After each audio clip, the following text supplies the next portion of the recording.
Je m'appelle Pierre Halverson et s'éclaircit la gorge. Le soir où ma femme m'a annoncé qu'elle emmenait ma belle-fille passer Noël avec son ex-mari, elle a claqué la porte de la cuisine si fort que les fenêtres ont tremblé. Elle a pointé un doigt au vernis rouge vers moi et a dit, clair comme une cloche d'église: Lily a besoin de son vrai père. Si ça ne te plaît pas, divorce. Je n'ai pas discuté. J'ai essuyé la sueur sur mes mains, ouvert mon vieux portable sur la table de la cuisine. Et j'ai enfin accepté la mutation au Japon que je refusais depuis des années. Une semaine plus tard, elle est revenue en hurlant sur mon perron, tambourinant à la porte comme si elle était encore propriétaire des lieux. À l'époque, elle pensait vraiment qu'elle possédait tout. Ça n'a pas commencé par les cris. Ça a commencé comme un mardi gris ordinaire à Beauvais, dans l'Oise. Le gel sur les routes, les gens recroquevillés dans leurs manteaux, essayant simplement de survivre à une autre journée de travail en décembre. J'avais fait une journée complète à la papeterie, resté tard pour calmer un moteur qui n'arrêtait pas de vrombir, et j'étais passé chez Carrefour pour du lait et un poulet rôti. Quand je suis rentré à la maison, ça sentait la cannelle et le pain. Le petit sapin artificiel dans le coin était déjà allumé. Les lumières colorées clignotaient dans la fenêtre d'entrée. C'était la touche de Lily. Elle avait 10 ans et aimait Noël comme si c'était un travail à plein temps. Elle est arrivée en glissant dans le couloir en chaussettes. Papa Pierre, tu as réparé le toit de la maison de poupée a-t-elle demandé. J'ai soulevé la petite maison de poupée en bois sur laquelle je travaillais, au sous-sol. Marcy l'avait trouvée abîmée dans un vide-grenier. J'avais passé 3 soirées après le travail à la poncer et la recoller. Essaie, ai-je dit. Lily s'est penchée sur le petit toit rose avec ses 2 mains. Il n'a pas bougé. J'ai dit à maman que tu pouvais le réparer, a-t-elle dit fièrement. Tu répares toujours tout. J'aurais aimé que ce soit vrai. Dans la cuisine, Marcy se tenait devant la cuisinière, dos à moi, remuant une casserole de sauce. Ses épaules étaient tendues. J'avais appris au fil des ans qu'on pouvait lire son humeur rien qu'à leur position. Salut, ai-je dit en mettant le lait au frigo. On a eu le bonus de Noël aujourd'hui. C'est pas énorme, mais ça couvrira le vélo et plus encore. Elle n'a pas levé les yeux. Il faut qu'on parle, a-t-elle dit. Ces 4 mots n'annoncent jamais rien de bon. D'accord, ai-je dit prudemment. De quoi? Elle a éteint le feu, posé la cuillère et m'a fait face. Elle portait un joli chemisier, le rouge à lèvres encore parfait après le travail. Je me suis dit qu'elle s'habillait plus pour quelqu'un d'autre que pour une soirée à la maison. J'ai parlé à Rick, a-t-elle dit. Rick, son ex-mari, l'homme qui ratait les anniversaires et les réunions parents-professeurs, mais qui avait toujours une excuse. De quoi? Ai-je demandé, bien que mon estomac ait déjà commencé à se nouer. De Noël, a-t-elle dit comme si c'était évident. Il nous a invités au chalet cette année. Il veut rattraper le temps perdu avec Lily. Elle a besoin de son vrai père dans sa vie. Marcy, on a déjà des plans, ai-je dit. La messe, le dîner à Saint-Luc, tes parents. Elle m'a coupé d'un petit geste de la main. On a des habitudes, a-t-elle dit, pas des plans. Toi et tes repas paroissiaux sur chaises pliantes. Lily mérite un vrai Noël avec un grand chalet, un vrai sapin et son vrai père. Elle a martelé ce mot comme un coup de marteau. J'ai laissé ça s'installer une seconde. Je pensais faire partie de ça, ai-je dit. Je suis celui qui est là, celui qui lui lit des histoires, l'emmène chez le dentiste, se présente à l'école. Sa bouche s'est tordue. Tu es le beau-père, a-t-elle dit platement. Ne fais pas comme si c'était à propos de toi. Tu savais ce que tu signais.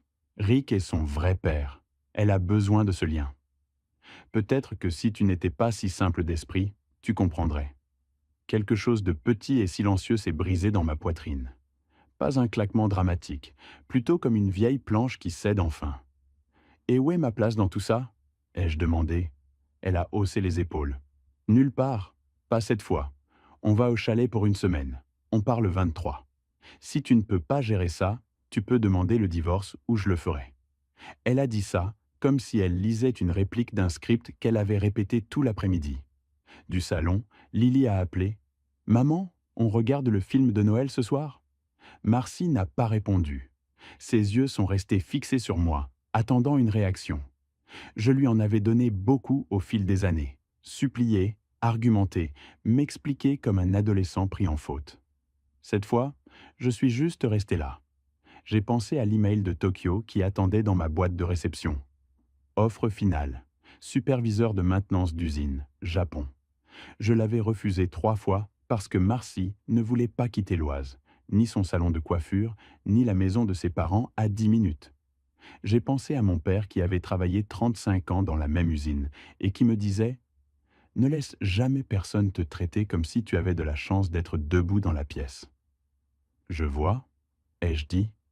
Ma voix sonnait plus calme que je ne me sentais. Quand as-tu dit à Lily? Hier, elle a dit qu'elle était excitée.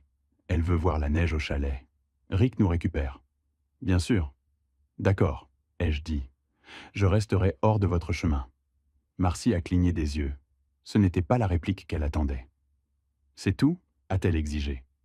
Tu ne vas pas crier, me traiter d'égoïste, menacer d'appeler un avocat? J'ai secoué la tête. Non, ai-je dit. Pas ce soir.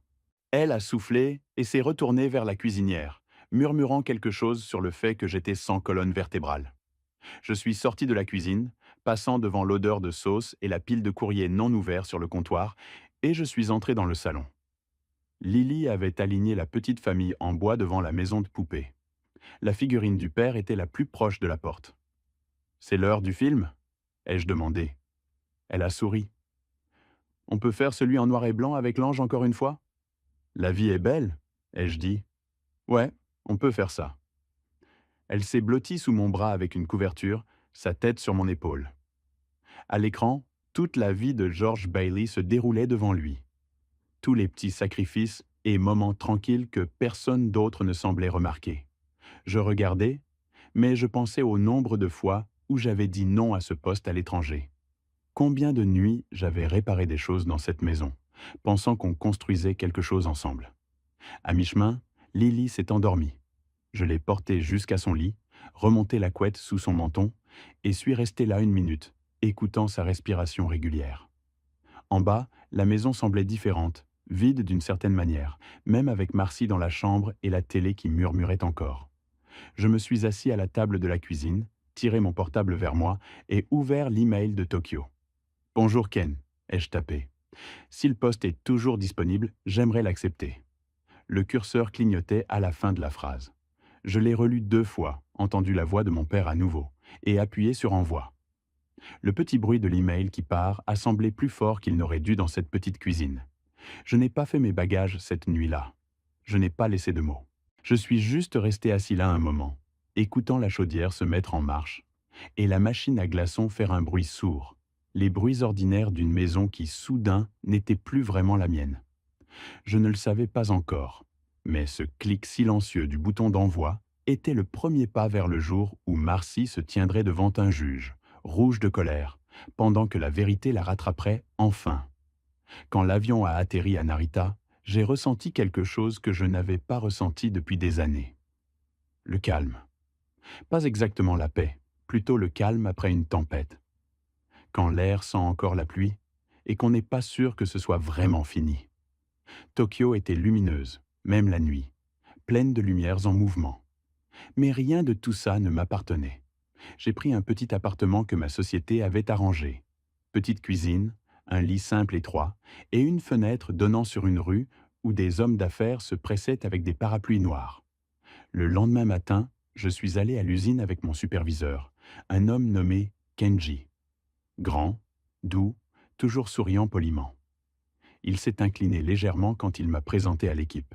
Ils se sont inclinés en retour. Le respect, simple, automatique, sans condition. C'était étrange après tant d'années à marcher sur des œufs à la maison. « Les gens ici travaillent dur », a dit Kenji en enfilant nos équipements de sécurité. « Mais on prend aussi soin les uns des autres. Tu t'intégreras bien. » J'ai acquiescé, mais la vérité c'est que je me sentais comme un fantôme dérivant dans la vie de quelqu'un d'autre. Pendant ma première semaine, je n'arrêtais pas de vérifier mon téléphone. Pas de message de Marcy. Cette partie ne me surprenait pas. Elle pouvait passer des semaines à faire comme si je n'existais pas si ça l'arrangeait. Mais Lily, j'attendais quelque chose. Une question, une photo, n'importe quoi. Alors j'ai envoyé le premier message. « Salut ma puce, j'espère que tu t'amuses bien. Je suis au Japon maintenant. Tu me manques. » Pas de réponse. J'ai essayé encore un jour plus tard. Je t'ai envoyé un petit cadeau. Ça prendra probablement une semaine pour arriver. Je t'aime. Toujours rien. Quelques soirs plus tard, j'ai acheté un petit porte-bonheur dans une supérette. Un petit renard en bois, symbole de protection. Je l'ai emballé et envoyé à Beauvais. Ça a coûté plus cher que prévu, mais je m'en fichais. En rentrant à mon appartement, je suis passé devant une famille. Père, mère, fille, riant pendant que la petite tenait les deux mains et sautait par-dessus chaque fissure du trottoir. Je me suis arrêté un moment, les regardant disparaître au coin de la rue. C'est là que la culpabilité m'a frappé. Le genre lourd qui s'assoit sur votre poitrine comme si quelqu'un appuyait une main contre vous. Avais-je abandonné Lily? Avais-je vraiment été meilleur que Rick, disparaissant quand les choses devenaient difficiles? J'ai essayé de me débarrasser de ça, me disant que j'avais besoin de temps, d'espace, de clarté. Mais la culpabilité a une façon de s'infiltrer comme les courants d'air d'hiver à travers les vieilles fenêtres. Chaque soir, je vérifiais mes emails, et chaque soir, c'était vide. Un samedi, j'ai retrouvé un jeune collègue nommé Daichi pour des ramen. Il m'a remarqué vérifier mon téléphone encore et encore. Tu attends quelqu'un? A-t-il demandé. J'ai hésité. Ma fille ou ma belle-fille? Il a hoché la tête. Compliqué. On peut dire ça. Il m'a étudié avec la même patience tranquille que j'avais vue à l'usine. Les affaires de famille ne sont jamais simples, a-t-il dit doucement. Mais la vérité se montre toujours. Je ne savais pas alors à quel point il avait raison. Le rebondissement est venu le mardi suivant. J'étais assis sur le balcon de mon appartement, mangeant des nouilles soba d'un distributeur automatique quand j'ai ouvert Facebook. Quelque chose que je faisais rarement. En haut du fil d'actualité, il y avait une publication d'un voisin de Beauvais. Une photo. Marcy et Lily debout devant un grand chalet couvert de neige. Elle portait un pull rouge que je reconnaissais parce que je le lui avais acheté pour Noël dernier. Et à côté d'elle se trouvait Rick, son ex-mari, portant mon pull de Noël. Le vieux vert avec le sapin brodé que Lily adorait parce qu'elle disait qu'il avait l'air heureux. Ils avaient tous l'air heureux. Une famille parfaite pour la photo. Noël en famille au chalet, disait la légende avec 2 émojis cœurs. J'ai fixé cette photo jusqu'à ce que ma nourriture refroidisse. Quelque chose m'a piqué. Pas seulement la jalousie, pas seulement la trahison. C'était la réalisation qu'elle m'avait regardé dans les yeux. Dit que Lily avait besoin de son vrai père, puis était entrée directement dans la vie qu'elle avait toujours voulu sans moi. J'ai zoomé sur la photo, et c'est là que le deuxième coup m'a frappé. Lily ne souriait pas. Pas un vrai sourire, pas le sourire aux yeux plissés qu'elle me faisait toujours. Elle avait l'air confuse, un peu perdue, comme une enfant à qui on avait dit de rester immobile pour une photo qu'elle ne voulait pas prendre. Ça m'a fait quelque chose. Briser quelque chose et réparer quelque chose tout à la fois. J'ai fermé Facebook et me suis frotté le visage avec les 2 mains. Je pouvais sentir la vieille culpabilité se transformer en autre chose. De la détermination. Mais le pire était encore à venir. 2 jours plus tard, j'étais dans la salle de pause quand Daichi est entré, en tenant son téléphone. « Pierre ?» a-t-il dit avec hésitation. « Ton nom de famille, c'est Alverson ?»« Oui, » ai-je dit lentement. Il a tourné son écran vers moi. Il avait trouvé un avis légal posté sur un site public du département. Demande de divorce déposée par Marcy Alverson. Motif, abandon. Date, 3 jours après mon départ pour le Japon. Ma poitrine s'est vidée. Elle dit que tu es parti sans intention de revenir, a dit Daichi doucement, et que la maison et tous les biens devraient lui revenir. J'ai cligné des yeux face à l'écran. Elle savait que je prenais ce poste, ai-je chuchoté. Elle m'a regardé envoyer l'email. Elle m'a pratiquement poussé dehors. Daichi a hoché la tête lentement. Parfois les gens choisissent les mensonges quand la vérité est gênante. Je me suis effondré sur la chaise à côté de moi. Elle n'était pas seulement heureuse sans moi, elle essayait de m'effacer complètement. J'ai rouvert mon application email. Rien de Lily, rien de personne. S'éclaircit la gorge. Mon téléphone a vibré. Une notification de l'application de suivi. Le porte-bonheur que j'avais envoyé à Lily avait été livré 2 jours plus tôt. Pas de réponse. Bien sûr que non. Marcy avait dû l'intercepter. J'ai ressenti de la colère pour la première fois. Pas le genre brûlant qui crie, mais le genre froid et délibéré qui s'installe profondément. J'ai regardé par la fenêtre la rue étroite en bas.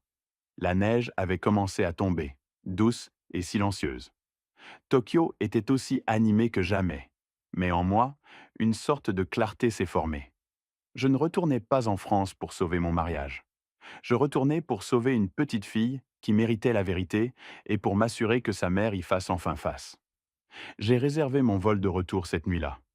J'ai atterri en France un matin froid et venteux, le genre où l'air mord vos joues dès que vous sortez de l'aéroport. L'aéroport Charles de Gaulle était calme. Juste quelques familles en bottes et doudounes, tirant des bagages sur la neige sale. Personne n'était là pour m'accueillir. C'était bien. Je n'étais pas prêt à être vu de toute façon. J'avais prévu à l'avance et réservé une petite chambre au foyer d'anciens combattants sur la rue Franklin. Ce n'était pas chic, juste un lit, une commode et une fenêtre donnant sur le parking. Mais ça semblait solide, honnête, comme le genre d'endroit où on reste quand on a du travail à faire. J'ai posé mon sag et suis resté là un moment, respirant l'odeur de vieux bois et de café qui avait été fait depuis l'aube. Un vétéran aux cheveux coupés ras m'a fait un signe de tête dans le couloir. Ça fait un moment qu'on ne t'a pas vu, Pierre, a-t-il dit. Tout va bien? Ça vient, ai-je dit. J'ai juste besoin de quelques jours pour régler des choses. Il m'a fait ce regard que les hommes plus âgés se font entre eux quand ils savent que quelque chose ne va pas, mais qu'ils sont assez décents pour ne pas fouiner. Cet après-midi-là, je suis passé devant mon ancienne maison. L'allée était vide. La couronne de Noël était toujours sur la porte, un peu penchée sur le côté. Dans la fenêtre d'entrée, le petit sapin artificiel clignotait toujours ses lumières colorées. Pendant un moment, il m'a fallu tout ce que j'avais pour ne pas arrêter le camion, monter les marches et frapper. À la place, j'ai continué à rouler. J'avais besoin d'informations avant d'avoir besoin de confrontation. Mon premier arrêt a été la caisse d'épargne. La caissière, une femme nommée Denise qui me connaissait depuis des années, a cligné des yeux quand elle m'a vu. Pierre, je pensais que tu avais déménagé à l'étranger. Pas définitivement, ai-je dit. Elle a baissé la voix. Ta femme est venue ici en essayant de retirer tout l'argent de votre compte joint. Elle a fait un scandale quand on lui a dit qu'elle ne pouvait pas sans ta signature. Elle voulait parler au directeur, puis au conseil d'administration. On a dû lui demander de partir. Je me doutais, ai-je dit. Elle a dit pourquoi? Denise a soupiré. Elle a dit que tu avais abandonné la famille et qu'elle avait besoin des fonds pour des dépenses d'urgence. Mais tu connais les règles. J'ai hoché la tête. Ouais, je sais comment ça marche. Elle m'a glissé une impression des 3 derniers mois d'activité. Mes propres transactions sur une page, ses tentatives de retrait sur l'autre. Merci, Denise, ai-je dit. Prends soin de toi, d'accord. Tu as l'air fatigué. J'y travaille. Mon arrêt suivant était Carrefour. Je n'avais pas faim, mais je devais voir l'endroit où la moitié de la ville se rassemblait, où les rumeurs prenaient des jambes. J'ai poussé un chariot lentement dans l'allée des produits frais, écoutant. Les gens dans les petites villes ne chuchotent pas aussi discrètement qu'ils le pensent. Il s'est enfui avec quelqu'un au Japon. Pauvre Marcy, abandonnée avec la petite et toutes ses factures. Comme son premier mari, elle sait vraiment les choisir. J'ai tourné au coin et j'ai failli rentrer dans la caissière, une femme nommée Sandy qui avait scanné mes courses 1 millier de fois. Ses yeux se sont écarquillés. Mon Dieu, Pierre, alors elle mentait. Elle a secoué la tête. Elle nous a dit que tu avais quitté la ville avec une femme moitié plus jeune que toi après avoir dépensé le bonus pour toi-même. J'ai laissé échapper un long souffle. Pas vrai. Je me doutais. Tu m'as toujours semblé régulier. Elle est venue ici 3 fois cette semaine, se plaindre de tout. J'ai fini par arrêter de demander comment elle allait. J'ai apprécié ça plus que je ne l'ai dit. Merci, Sandy. Elle va faire une crise quand elle réalisera que tu es de retour, a-t-elle dit. Fais attention. Cette nuit-là, je me suis assis sur le lit du foyer, avec tous les reçus et preuves étalés devant moi. Dossier financier, capture d'écran, copie d'email, l'impression de la demande de divorce avec le mot « abandon » qui me fixait comme une accusation. Mais ce qui m'a le plus frappé n'était pas un document légal. C'était le dessin, celui que Lily avait fait pour moi avant leur départ. L'image de nous tenant la main, à côté d'un sapin de Noël. Je l'avais gardé dans mon sac. Je l'ai posé sur le lit et l'ai juste regardé. Pensait-elle que je l'avais quitté à cause d'elle? Pensait-elle que je ne voulais plus être son père? Cette pensée a failli me couper le souffle. J'ai appelé l'école le lendemain matin. Le standard m'a transféré à la conseillère, une femme nommée Madame Callahan. Pierre, a-t-elle dit soulagée, je suis si contente d'avoir de tes nouvelles. Vous avez parlé à Lily? Ai-je demandé. Oui, elle est confuse. Ce mot encore. Elle a demandé où tu étais allé. Je lui ai dit que parfois les adultes ont des choses compliquées à régler, mais que tu l'aimes. Elle a pleuré. Elle a dit que sa mère lui avait dit que tu avais choisi le Japon plutôt qu'elle. Ma prise s'est resserrée autour du téléphone. Elle a vraiment dit ça? Oui, je suis désolé, Pierre. La nausée et la colère se sont mélangées dans ma gorge. Merci, ai-je dit doucement. Ça compte plus que vous ne le pensez. Quand l'appel s'est terminé, je suis resté assis là longtemps à fixer le sol. C'était le moment où le doute s'est évaporé. Toute culpabilité que j'avais ressentie à propos de mon départ avait disparu. Je n'avais pas échoué avec Lily. Marcy lui avait menti, et je n'allais pas laisser faire. J'ai passé les 2 jours suivants à construire mon dossier. Mon vieil ami Eric Jensen, que je connaissais depuis le lycée, était maintenant avocat, travaillant dans un petit bureau derrière la station-service Total. Il m'a rencontré pendant sa pause déjeuner, a regardé mon classeur et a laissé échapper un sifflement bas. Elle s'est vraiment mise dans le pétrin, a-t-il dit. Essayer de vendre la maison, déposer une plainte pour abandon 3 jours après ton départ, bloquer tes contacts avec Lily. Le juge n'aimera rien de tout ça. Alors, qu'est-ce que je fais? Tu déposes une réponse, a-t-il dit, et tu te présentes à l'audience. Son avocat s'attendra à ce que tu sois hors du pays. C'est ton avantage. Est-ce que ce sera suffisant pour protéger Lily? Il a hoché la tête. Si ce que tu m'as dit est vrai, et ça en a vraiment l'air, ça ira dans ton sens. Il a fermé le classeur et me l'a repoussé. Reste juste calme, Pierre. Ne la confronte pas. Laisse le tribunal s'en occuper. C'était la partie la plus difficile. Rester calme. Cette nuit-là, je me suis assis sur le parking du foyer en regardant le palais de justice de l'autre côté de la rivière. La neige recommençait à tomber, de gros flocons dérivant dans les lampadaires. J'ai pensé à la petite fille qui dormait quelque part de l'autre côté de la ville, probablement en train de serrer ce renard en peluche que j'avais gagné pour elle à la fête foraine il y a 2 étés. J'ai pensé à son apparence sur cette photo du chalet. Pas vraiment souriante. J'ai pris ma décision. Je ne revenais pas pour récupérer un mariage. Je revenais pour récupérer une fille. 2 matins plus tard, portant ma meilleure chemise et ma vieille veste Carhartt marron, je suis monté les marches du palais de justice avec le classeur sous le bras. J'ai atteint le sommet, tiré la lourde porte vitrée et suis entré. Le palais de justice du département de l'Oise a toujours eu l'air un peu intimidant, même par temps chaud. Mais ce matin-là, avec le ciel bas et gris et le vent tranchant sur la rivière, c'était comme entrer sur un champ de bataille. Mes bottes résonnaient sur les carreaux alors que je descendais le long couloir vers la salle d'audience 2B. Eric, mon avocat, était déjà là, assis sur un banc à l'extérieur avec une pile de papiers sur les genoux. Quand il m'a vu, il s'est levé et m'a offert une poignée de main ferme. « Tu es prêt ?» a-t-il demandé. Aussi prêt que je le serai jamais. Il a hoché la tête, ajustant sa cravate. « Marcy n'est pas encore là. Elle pense probablement que tu es encore au Japon. Ça jouera en notre faveur. » Nous sommes entrés dans la salle d'audience. Le chauffage était trop fort et les vieux radiateurs sifflèrent dans les coins. Quelques personnes étaient assises sur les bancs. Le mélange habituel de locaux traitant d'amendes de circulation, de litiges de garde d'enfants et de désaccords immobiliers. Les salles d'audience des petites villes ne sont jamais vides. J'ai pris mon siège à la table du défendeur. Le juge n'était pas encore là. Marcy non plus. Pendant un moment, je me suis permis de respirer. Mes mains reposaient sur le classeur, mes preuves, ma vérité.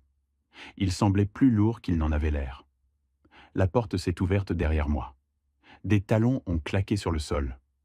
Marcy est entrée portant un long manteau de laine rouge avec un col doublé de fourrure et des bottes qui semblaient neuves. Probablement un cadeau de Noël qu'elle s'était fait. Ses cheveux étaient bouclés, maquillage parfait, lèvres brillantes comme un signal d'avertissement. Juste derrière elle se trouvait son avocat, un jeune type en costume chair avec un sourire suffisant plaqué sur son visage. Marcy a balayé la salle du regard avec une assurance décontractée jusqu'à ce que ses yeux se posent sur moi. Elle s'est figée. Ce n'était qu'une seconde, mais j'ai vu tout ce dont j'avais besoin dans ce moment. Choc, irritation et un éclair de panique qu'elle a essayé d'étouffer sous un sourire crispé. Eh bien, a-t-elle dit assez fort pour que les gens autour de nous entendent, regardez qui a finalement décidé de se montrer. Je n'ai pas répondu. Je n'avais pas besoin de le faire. Eric s'est penché vers moi. Ne mords pas à l'hameçon. Laisse-la parler.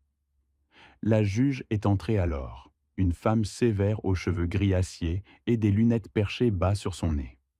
Tout le monde s'est levé. Quand nous nous sommes tous rassis, elle a feuilleté un dossier. Affaire numéro 24, 1781. Alverson contre Alverson. Affaire de divorce et de garde. Ses yeux se sont déplacés d'une table à l'autre. Monsieur Alverson, je ne vous attendais pas. Le dépôt de la demanderesse affirmait que vous aviez quitté le pays indéfiniment. Marcy a joint les mains sagement.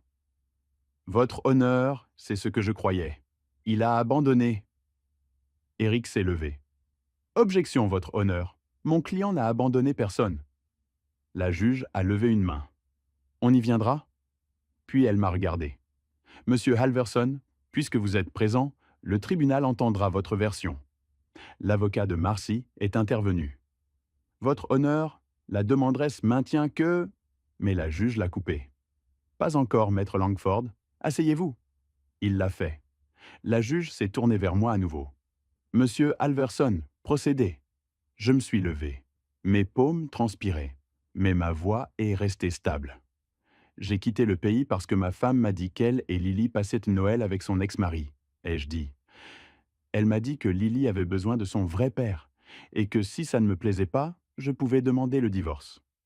Un murmure s'est répandu dans la salle. J'ai continué. J'ai accepté une mutation au Japon après l'avoir refusée plusieurs fois pour le bien de cette famille.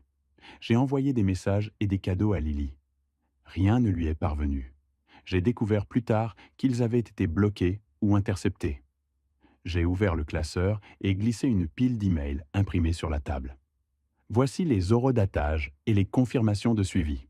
Et ceux-ci, j'ai ajouté un autre ensemble de papiers, sont les tentatives de la demanderesse de retirer tous les fonds de notre compte joint et de vendre la maison conjugale sans ma signature. Le visage de Marcy a rougi. Ce n'est pas comme ça que ça s'est passé, a-t-elle bégayé. Madame Halverson, a dit la juge sèchement. Vous aurez votre tour. Eric m'a tendu un autre document. Je l'ai passé en avant. Et ceci est le dépôt de divorce, ai-je dit, soumis 3 jours après mon départ, alléguant l'abandon.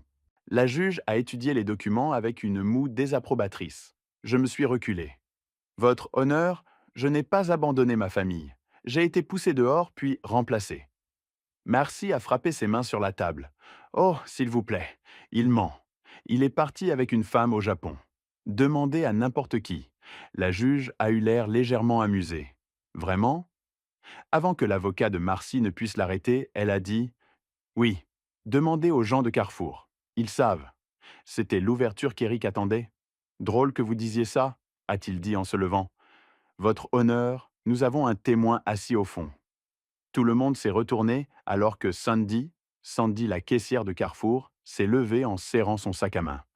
La juge a hoché la tête. « Madame, avancez. » Sandy s'est avancée, s'est éclairci la gorge et a dit clairement « Votre honneur, je connais Pierre et Marcy depuis des années. » Marcy a dit à tout le monde que Pierre s'était enfui avec une femme plus jeune et l'avait laissé avec toutes les factures. Mais ça ne m'a jamais semblé juste. Eh bien, le voir ici a prouvé qu'elle ne disait pas la vérité. Un gaz silencieux a balayé les bancs. La mâchoire de Marcy s'est serrée. Elle ne sait rien, a-t-elle craché, mais le mal était fait. La juge s'est adossée, les mains jointes. Madame Halverson, vous avez déposé pour abandon 3 jours après que votre mari soit parti pour une mutation professionnelle documentée. Vous avez tenté de liquider des biens sans l'autorisation appropriée. Vous avez bloqué les communications entre l'enfant et son beau-père, qu'elle considère clairement comme une figure parentale. Comprenez-vous la gravité de tout cela? Marcy a ouvert la bouche, mais rien n'est sorti. La juge a continué. Sur la base des preuves, le tribunal voit un schéma de malhonnêteté et de manipulation. L'avocat de Marcy a essayé de sauver les meubles. Votre honneur, sûrement nous pouvons... Non, a dit la juge. Nous ne pouvons pas. Elle a signé un document d'un trait ferme de son stylo. Ma décision est la suivante. L'autorité décisionnelle principale temporaire va à M. Halverson. Il est ordonné à Mme Halverson de cesser toute tentative de vente de la propriété. Les fautes financières seront examinées par un auditeur. Un tuteur ad litem sera assigné pour déterminer l'intérêt supérieur de l'enfant. Et Mme Halverson remboursera tous les fonds retirés de manière inappropriée. Le visage de Marcy est passé du rose au cramoisi. « C'est ridicule, il n'est même pas son vrai père !» a-t-elle crié. Les yeux de la juge se sont durcis. « Parfois les vrais pères sont ceux qui restent, Madame Halverson. L'audience est levée. » Le marteau a frappé, les chaises ont raclé, les gens ont chuchoté. Renifle. Marcy est sortie en trombe avec son avocat qui la poursuivait. Et puis quelque chose de petit a brisé le bruit. Papa Pierre. Je me suis retourné. Lily se tenait juste à l'intérieur de l'embrasure de la porte avec la conseillère scolaire derrière elle. Ses yeux étaient humides, mais son sourire était le vrai. Elle a couru vers moi et a enroulé ses bras autour de ma taille. « Je savais que tu ne m'avais pas quitté », a-t-elle chuchoté. Je ne pouvais pas parler. Je l'ai juste tenue, une main berçant l'arrière de sa tête pendant que la salle d'audience se vidait autour de nous. Cette étreinte était le moment où tout a changé. Je n'étais pas l'homme qui était parti. J'étais papa. Pendant une semaine après l'audience, la maison était calme d'une manière qu'elle n'avait jamais été. Pas vide, juste paisible. J'avais réemménagé temporairement sous l'ordre du tribunal pendant que la tutrice ad litem, Donna, menait son évaluation. Lily restait une nuit sur deux. Cette fille avait une façon de remplir une maison. Elle fredonnait en se brossant les cheveux, tapotait des doigts en faisant ses devoirs, chuchotait à la vieille maison de poupée que j'avais réparée. La première nuit, elle s'est glissée dans mon lit vers 2 heures du matin et a enroulé un bras autour de ma poitrine. « Toujours là ?» ai-je chuchoté. Elle a hoché la tête sans lâcher prise. Quand Donna est venue inspecter la maison, elle a posé ses questions. Où Lily garde-t-elle ses projets scolaires? Qui l'aide avec ses devoirs? Depuis quand vous appelle-t-elle papa? Depuis qu'elle a 3 ans. Donna m'a étudié avec des yeux pensifs. Ça compte, Pierre, plus que vous ne le pensez. Ce soir-là, autour d'un dîner simple, Lily m'a parlé du dessin qu'elle faisait. Je dessine toi et moi au festival de Noël, celui avec les sculptures de glace. Elle a souri, montrant l'espace de sa dent manquante. C'était la meilleure soirée. Des moments comme celui-là rendaient le tout valable. Puis, le lundi suivant, Marcy est revenue. J'ai entendu une portière claquer, des pas crisser dans la neige, puis ses coups sur la porte. Ouvre cette porte tout de suite. Quand je l'ai ouverte, elle se tenait là, cheveux sauvages, yeux frénétiques. Tu penses avoir gagné? Tu as ruiné ma vie. Je n'ai rien ruiné, ai-je dit calmement. J'ai dit la vérité.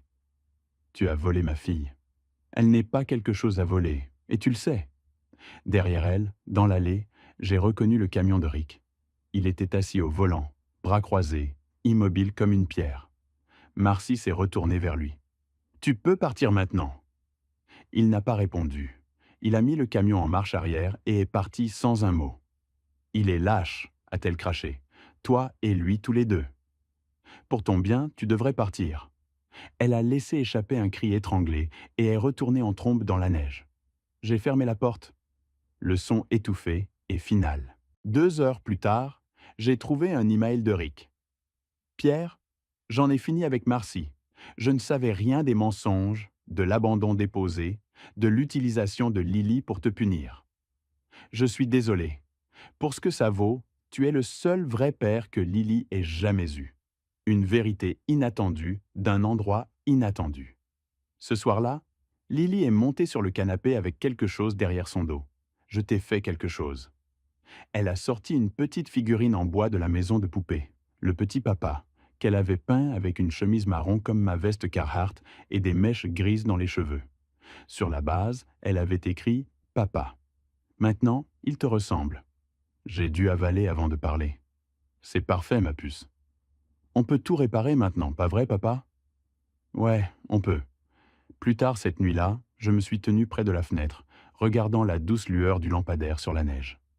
La vengeance n'était pas venue des cris ou de l'amertume. Elle était venue en laissant la vérité parler plus fort que les mensonges, en restant calme quand c'était le plus important, et en choisissant Lily à chaque fois. Si vous avez déjà été mis de côté, menti, ou qu'on vous a dit que vous n'étiez pas réel pour les gens que vous aimiez, vous n'êtes pas seul. Merci d'avoir écouté mon histoire.